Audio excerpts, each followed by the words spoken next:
หลังจากเลิกเวียกแล้วค่อยก็ได้ขี่รถมาทางแคมป์ของเพื่อชมวิวงามแคมป์ของยามแลงและก็ได้ยินหลายๆคนว่ามีจุดชมวิวใหม่ใกล้ๆแถวนี้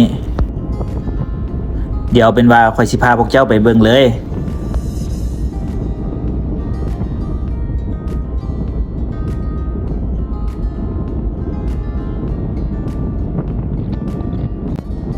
ทางที่ค่อยเว้านั้นมันบ่ได้อยู่ไกลจากตัวเมืองและก็เป็นทางที่พวกเจ้าขี่รถผ่านไปผ่านมาเรื่อยๆเดี๋ยวไปเบิ่งกันต่อว่าทางจะเป็นแนวใด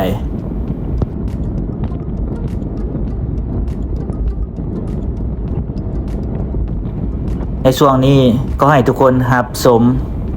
วิวงามๆด้านหลังแลนด์มาร์คและบรรยากาศดีๆ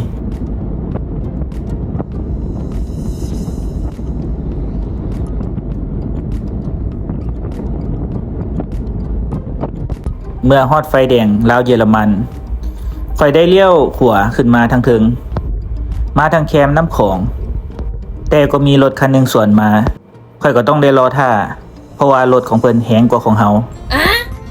แล้วค่อยก็ไปต่อเลยมาฮอดจุดนี้เจ้าสิไปขวาก็ได้แต่ค่อยเลือกไปซ้ายเพราะค่อยอยากฮู้ว่าทางที่จะไปนี่มันไปฮอดไสได้ยินแต่ว่าเพิ่นเฮ็ดใหม่งามหลายเหมาะแก่การออกกำลังกายการแล่นการย่างชมวิวหรือบางคนก็มานั่งชมวิวและจิบเบียร์เย็นๆนั่งล้มกัน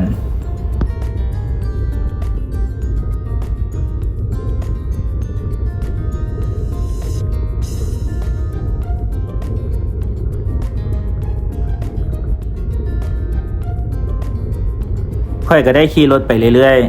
ๆยิ่งขี่ไปยิ่งเห็นความงามคนกำลังผ่านมาก็งามคือกันเว้าไปซะแหละเนาะ Oh my god เอาเป็นว่าเฮาขี่ไปเรื่อยๆกันในตอนที่ค่อยขับรถมาฮอดนี่ค่อยก็คิดว่ามันสิไปฮอดบ่โอ้แท้บ่พอทางนี้เฮาบ่เคยมาจักเทื่อเนาะได้ขี่รถไปเรื่อยๆคันเฮาบ่ไปเฮาก็บ่ฮู้ว่ามันสุดฮอดไสแม่นบ่ล่ะเบิ่งวิวแม่พวกเจ้างามปานนี้ไผสิบ่อยากมาเบิ่งเนาะว้าว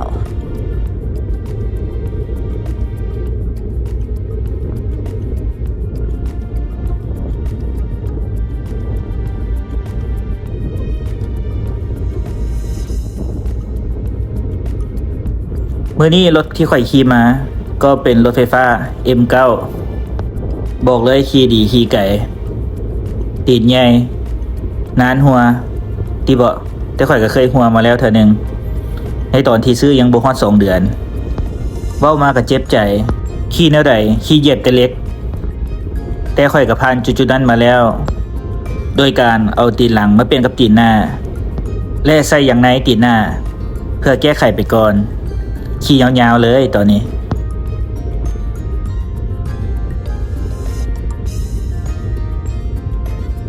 และตอนนี้ข่อยก็มาฮอดแล้ว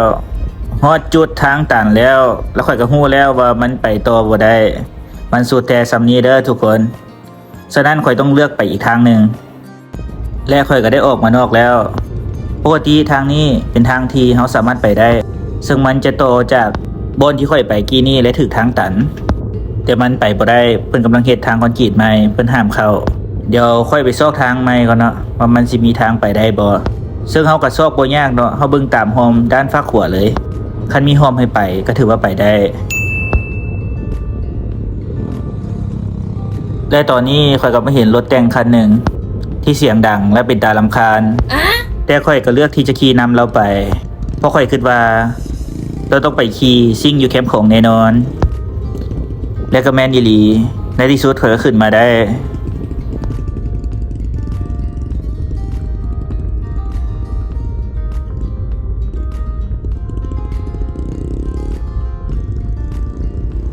รู้สึกว่ามีคนหลายคนที่มานั่งอยู่นี่บางคนก็มาเล่นออกกำลังกายบางคนก็มาจุ่มนั่งล้มกันและบางคนก็มาเป็นคู่บ่าวสาวและมาเป็นครอบครัวเพราะบรรยากาศมันดีอีหลีคือตอนแรงแบบนี้บอกเลยว่าพวกเจ้าต้องได้มา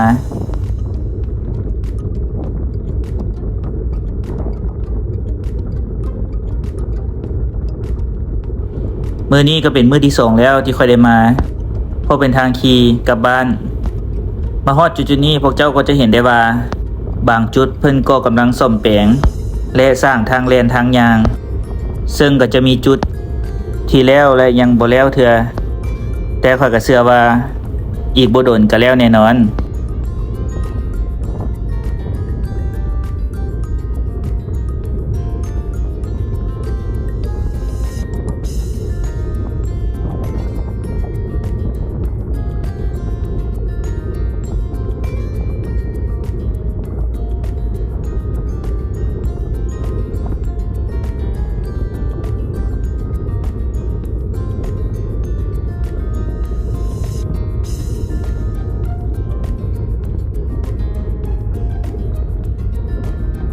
เมื่อมาฮอดจุดนี้